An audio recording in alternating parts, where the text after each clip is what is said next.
What is up, ladies and gentle nerds? It's your boy Graham, also known as Hamhawks42 on the internet, and we are here today to look at another random magic card and talk about it for way too long. Alright, we're gonna go ahead and click that random card button. Let's see, what do we get? Ooh, we got a good one today, I think. I don't know, we'll see how long it holds. We are looking at Creeping Mold. So, Creeping Mold is a sorcery. It is for 1 generic, 2 green. Creeping Mold, destroy target artifact, enchantment, or land. And this particular one that we're looking at is from Kaladesh. It is an uncommon, and this card is pretty great because it gives you a ton of diversity. It gives you a lot of options. Now, this may sound awfully familiar, and there is another card, I believe it's called Acidic Slime, which is actually a creature that actually is an ooze, if I'm not mistaken. So we can go back to our Chaotic Goo discussion of Ooze Tribal, and Acidic Slime has this similar effect, except it's when it comes into play, and you get, I believe, a 3/3 body for 5 on top of that. So you get a little bit more upside with that, and that's generally considered the better option here. Plus, as a creature, there are reanimation shenanigans and things you can do to abuse the enter the battlefield effects. So all right, so Acidic Slime might be better, but Creeping Mold is available. It's here. It's been reprinted in a lot of other situations, and there are circumstances where this is preferable. Something that comes to mind right now is Tassigear. The ability to recur stuff out of your graveyard, or the ability to recur instants and sorceries at and your opponent gets to pick what you're looking at. Having a spell like this in your graveyard and being able to politic with your friends to get those spot removals out of your graveyard can be really really valuable. And that card I'm referring to, that commander is Tassigear, the Golden Fang, which is a pretty great card that allows you to, I don't know, to do some interesting shenanigans for sure. But yeah, the main benefit that you get out of Creeping Mold is the flexibility. You can hit an artifact, an enchantment. So right there, you're looking at like a disenchant or naturalize, Croson Grip, those classics. But you can also hit a land, and that's just lovely. So if there is one particular pesky land, you can just blow it up. And unlike cards like Assassin's Trophy that allows your opponent to go in and basically in ramp one, actually get a basic land to replace it, this guy, there's none of that. So it costs 4, and it costs 4, blows up the land, blows up the artifact, blows up the enchantment, whatever. Basically, if there is a non-creature permanent, I suppose it doesn't have planeswalkers either. So if there's a non-creature, non-planeswalker permanent on the board that needs to get addressed, this thing can take care of it. So it's one of those where there is a time when this is exactly what you need. And when that time comes, you're going to be really glad you have this. And it's flexible enough so that there are a lot of those times. There are a lot of moments when this is going to be valuable. You're not going to get anything out of it in the early game. The fact that it costs 4 means that it is going to be pricey when it does drop, unfortunately. But if you're getting into the late game, especially in Commander, those late games, there is usually one permanent that can really impact the flow of the game and who is in command of the table. And this is a surgical strike where you can just knock out whatever that threat is. And that's really cool. The biggest thing with this card is save it. Make sure you hold it until you can get the best benefit out of that hit. There are a couple of other unfortunate downsides with this guy. It's also a sorcery. So that means that it really dramatically limits your options as to when you can actually bust this thing out. That stinks. Like, that stinks a lot, actually. That is a real bummer. So, that's one of those where it hurts, for sure.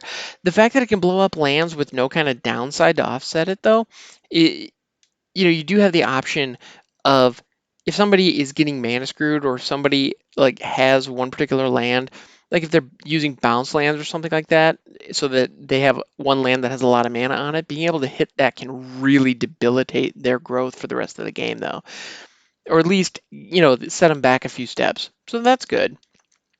That's always an option.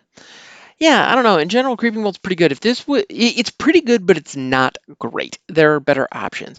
There are a lot of times when I would actually rather just have a naturalize, which is one green and one generic, and as an instant, destroy target artifact or enchantment. So it can't touch lands unless they're artifact lands, but it's at instant speed and it costs half as much. So, okay, there's that. Actually, you know what? Now that I'm saying this out loud, I'm realizing that Creeping Mold is actually getting outclassed in a couple of different ways. So you have Naturalize, which is great. You have Corrosive Grip, which is also just a go-to spot removal if you're running green. It's one green, two generic, destroy target artifact or enchantment at instant speed, and it also has an ability called Split Second.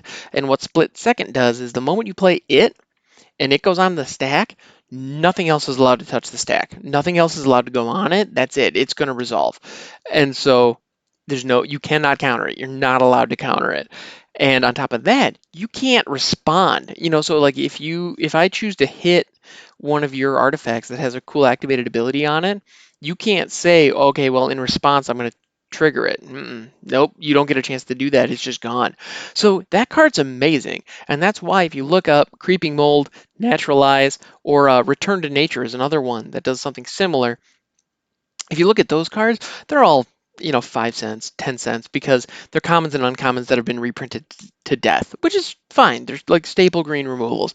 But Corrosive Grip is going for like 250 because even though it's also an uncommon that has been printed a couple of times, it is just head and shoulders above all the other ones. And commander players know it, and that therefore there's a demand. So there's that. But if you don't have your hand on Corrosive Grip, if you can't afford Corrosive Grip, Creeping Mold is an option. Really, the only time you're going to run Creeping Mold is when you already have a a naturalize and you already have a return to nature in your deck, though. And there are probably even some other options that are even better now that I'm thinking about it. Acidic Slime, you have a body which, if I'm not mistaken, has Death Touch too. So like that is just no question better than this. Again, unless you're in some kind of situation where it being a sorcery rather than a creature is going to give you value. So that's really the only situation that I can see where this is going to be useful. Yeah, I don't know. It's fine. You know, it's just it's fine. Actually, this is one of those that's kind of fun because I have a handful of creeping molds, and I've configured a lot of different commander decks. Many of them do have green in them, and creeping mold is one of those cards that I always set aside. And it's like, okay, I'm probably gonna want this one, and the one that I have actually is the 8th edition version, which shows. Actually, I think I have two or three different ones, but the 8th edition version shows like a whole castle that is being like consumed with this green kind of like algae looking mold that is like, and it's actually pretty neat when you really stop and look at it. There's another one, I don't remember what's set, but it shows like kind of this swamp area, and then you have mold that looks almost, there's this like fungal growth that looks like it's sentient almost, and it's like it's crawling kind of away from the camera towards something. So that's kind of a creepy image, and that's the other one. But the one that I have. The one we're looking at here today, if you're listening to the audio, is the one from Kaladesh, which shows a figure looking out over what looks to be a canal or a street, and there's a bridge spanning over top of it, and there clearly was something, perhaps a gate, over like directly under that bridge, and instead of it is no longer there, and instead it is now covered with this like rust-ish mold. Um, yeah, it's an interesting kind of evocative image. It's clearly showing destruction in a way that we don't always see with something like this. And you're seeing the aftermath, where you have to kind of fill in the blanks of what was there previously. That's kind of fun. It's interesting. And the flavor text reads, sanctions, mandates, regulations, these things mean nothing to the natural world. Ooh, I can appreciate that. That feels very green. That idea of the natural order being its own thing. I like that. That's pretty cool. You get that flavor nicely.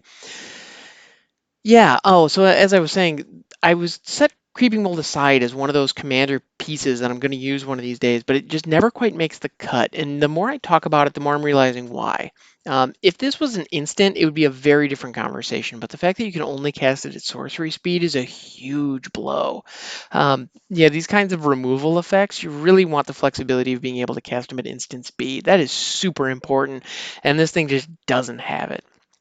So flavorfully, this is a win. This particular art by Cliff Childs is pretty great, but unfortunately, the card itself is just not super playable. That said, if you're in a situation where you have a really dialed-in commander deck and you're trying to tone it down a little bit, pulling Croson Grip out and putting Creeping Mold in as a replacement to get the same function with a little less, it'll be a little slower, it'll be little less flexible. If you're looking to dial down the power level, this is a good way to do that and still keep an effect and actually gain a little bit of flexibility. You'd be able to hit lands now, which, okay, that could be neat. There might be a time when that'll come into play. Yeah, I don't know. All in all, this card is like a really solid C minus. Like it's fine in the right circumstance, but there are usually better options. Cards like I mentioned Naturalize earlier. I also mentioned Return to Nature by name. That one is basically Naturalize plus. You get to it's a modal spell. So it functions a little bit differently, but you get to choose to either destroy an enchantment, destroy an artifact, or remove a card from a graveyard. So that's the thing that actually could be really useful if your opponent just drops a reanimation spell. You respond to that and remove the creature from the graveyard, and then their spell's going to physical because it doesn't have a target anymore. So that's kind of cool.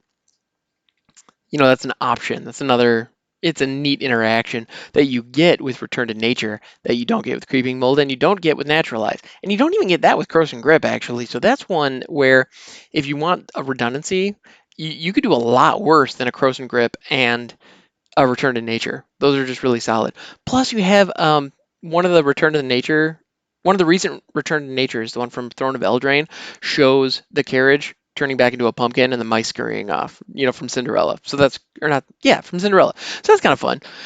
Anyway, this has been a good time. As always, guys, thanks so much for hanging out. I am Graham, also known as Hamhawks42 on the internet, twitch.tv/Hamhawks42. You can also hit me up on Discord. That information is in the description. Thank you so much, and I will catch you next time.